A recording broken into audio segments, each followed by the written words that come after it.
Depois do último vídeo de One Piece, onde eu dava minha opinião sobre a saga de East Blue, eu fui continuar acompanhando o anime e assistir a saga de Alabasta. Além disso, para eu poder também falar sobre o mangá, eu li Alabasta no mangá também. E ela é uma saga muito mais profunda do que a saga passada. No vídeo passado eu fiquei boa parte dele tentando o máximo possível não ser raso e tentar falar coisas mais profundas mesmo sobre a obra. Acontece que, na minha opinião, não tinha quase nada para falar sobre a saga de East Blue fora o Along Park.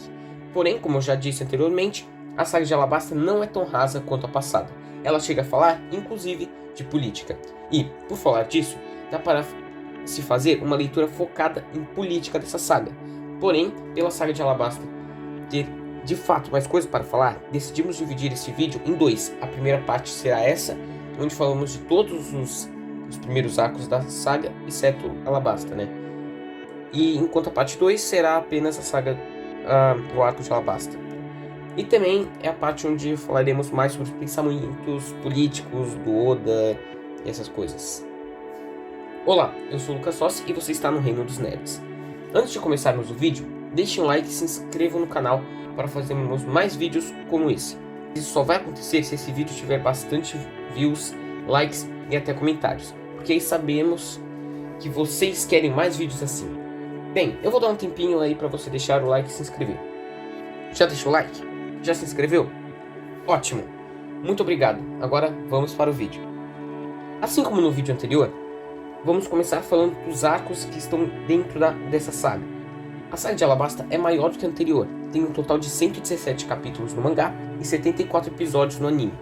E ela contém o arco de Reverse Mountain, o arco de Whiskey Peak, o arco de Kobe Helmepo, o arco de Little Garden, o arco de Drum e o arco de Alabasta em si, que falaremos no próximo vídeo.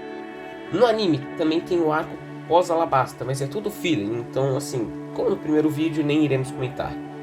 Essa saga gira em torno do bando dos Chapéus de Palha entrando na Green Line e logo se envolvendo contra uma organização secreta chamada Baroque Works, liderada pelo Crocodile, que tenta criar uma revolta no reino de Alabasta, fazendo assim ela deixar de existir. Vale também ressaltar que ele é considerado um herói pelo povo, pois ninguém sabe que foi ele que começou tudo isso. E logo com essa premissa já percebemos um tom muito mais político durante essa saga, principalmente no arco de Alabasta em si. Mas vamos focar no que falaremos nesse vídeo primeiro, né? O primeiro arco dessa saga é bastante curto, que é Reverse Mountain, que mostra eles entrando na Green Line e se encontrando com uma baleia gigante, tapando o caminho deles. É uma baleia bem diferente pelo tamanho. Ela tem uma porta de entrada lá, tem um homem vivendo dentro dela, todo um negócio assim, é One Piece, né? Meio bizarro. Também acaba mostrando o passado triste pra baleia, mas sinceramente eu não achei nada demais, então nem irei falar pra ser mais rápido isso aí, né? Além disso, também é nos apresentado a Vivi, nesse momento ainda como uma inimiga. Depois disso eles vão pra Whiskey Peak, e aí que começa o segundo arco da saga, onde o povo da ilha os recebe bem, mesmo eles sendo piratas, e começam a fazer uma festa lá. Depois, quando todo mundo se cansou e dormiu, é mostrado que era uma armadilha. Porém, o Zoro não abaixou a guarda e meteu porrada em todo mundo. Essa parte eu tenho que admitir que foi bastante empolgante. Porém, logo depois o Luffy acorda e descobre que o Zoro bateu em todas as pessoas que tinham os recebido. E o Luffy, sem saber que pretendia matar eles, fica bravo com o Zoro e começam uma batalha entre eles. Olha, eu entendo o Luffy ser burro, mas isso tirou muito do desenvolvimento que os dois personagens tinham. O Zoro jurou lealdade ao Luffy, e mesmo assim, o Luffy acredita mais em pessoas que ele conhece há algumas horas do que o primeiro companheiro dele. Isso eu achei muito forçado, mas pelo menos a batalha entre os dois foi empolgante e engraçada. Bem, no final das contas, eles descobrem que uma das pessoas que trabalha na Baroque Works é, na verdade, a princesa de Alabasta, Vivi, que já mencionamos anteriormente. Aí a Vivi explica a eles a situação de Alabasta e tal, onde está tendo secas no país todo, exceto na cidade do rei. Até aí tudo bem, porém foi encontrado grande quantidade de Dance Powder, que é um pó que faz chover no lugar, uns bagulho assim. Porém, como consequência disso, outro lugar da cidade vizinha, essas coisas, não recebe a chuva e entra em seca. Todo mundo começou a achar que havia sido o rei, porém na verdade foi a Baroque Works querendo culpar o rei. Isso tudo é muito interessante e já dá pra ver jogos políticos aí, mas vai se desenvolver depois e ainda não vai ser muito importante isso, porque eles ainda não estão em Alabasta em si, né? Depois tem o arco de Cobb Helmepo, mas não é tão importante assim, já que era uma das histórias de capa que o Oda faz no mangá, que são transformadas em mini arcos no anime. No mangá, sinceramente, isso é genial, uma maneira de deixar o mundo de One Piece muito mais rico, mas no anime às vezes só fica meio chato, porém mesmo assim é melhor do que os fillers, né? E por isso pularemos esse arco. Depois disso, temos o arco de Little Garden, onde os chapéus de palha agora com a Vivi vão para uma ilha onde há dois gigantes que se enfrentam há mais de 100 anos sem sequer se lembrarem o motivo da briga.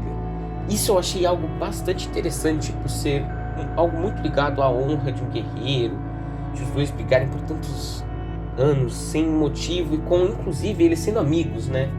Esse arco também tem muito do desenvolvimento pessoal do Soap, que é um dos melhores personagens junto com a Nami, na minha opinião.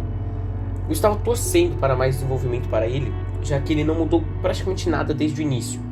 Nesse arco, ele mudou bem pouco, mas tudo bem, eu já percebi que o desenvolvimento dele vai ser bem aos poucos. Depois disso, a Baroque Works vai atrás deles nessa ilha também.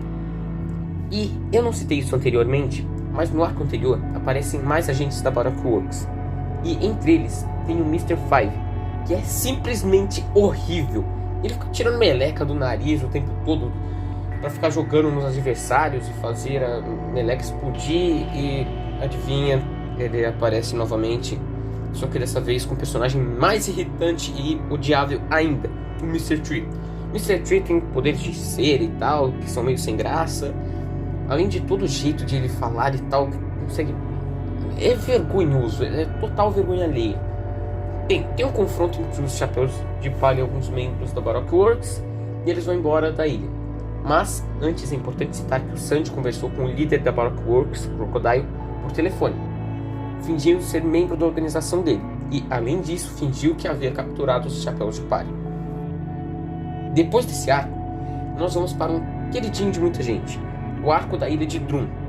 Bem, a Nami começa a ficar doente, então eles vão até a ilha mais próxima à procura de um médico, que é a ilha de Drum.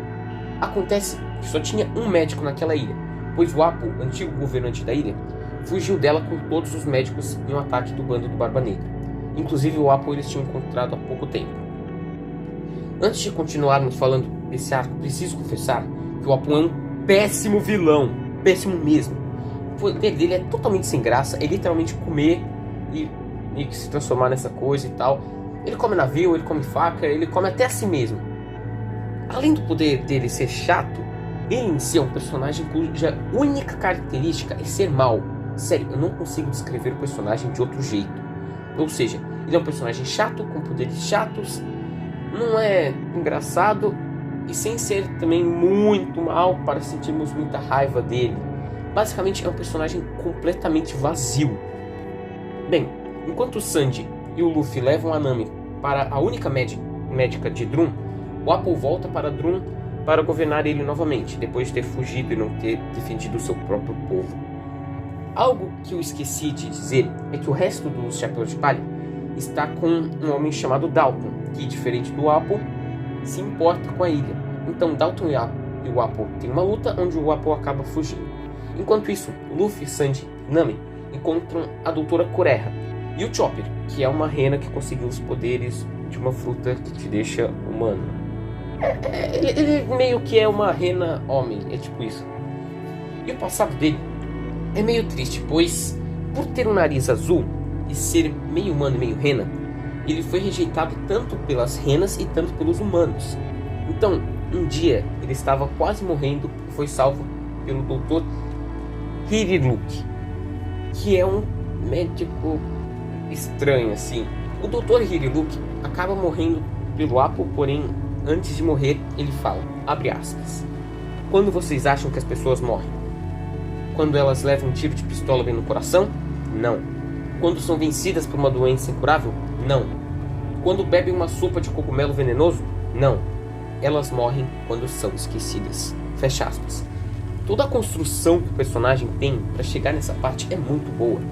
Por mais que seja algo feito muito rapidamente, o Dr. Hiriluk, sinceramente, é disparado o melhor personagem apresentado no arco de Drum. Eu vi um monte de gente falando que chorou nessa parte, que ele fala quando as pessoas morrem, mas eu sinceramente não achei tão emocionante assim, por mais que seja uma cena muito boa e extremamente impactante. Bem, e sobre o Chopper e a Doutora Kureha?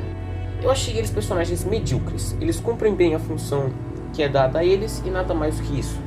Não chegam a ser personagens com um nível de construção e carisma genial ou algo assim, mas também entendo que não era esse o objetivo deles.